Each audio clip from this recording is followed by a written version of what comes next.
3 anni fa ho partecipato alla competizione elettorale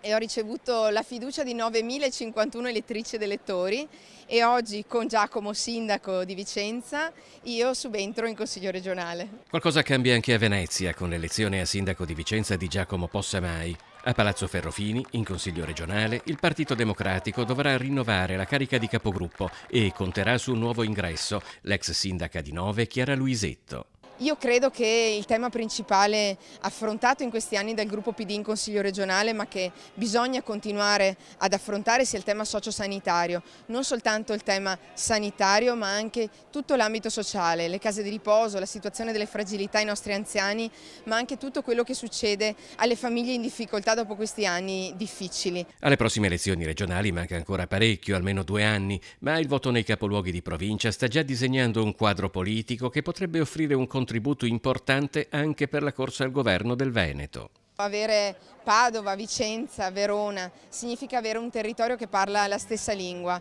e quando le città e i cittadini si esprimono con così tanta convinzione non possiamo che essere con loro e lavorare per loro.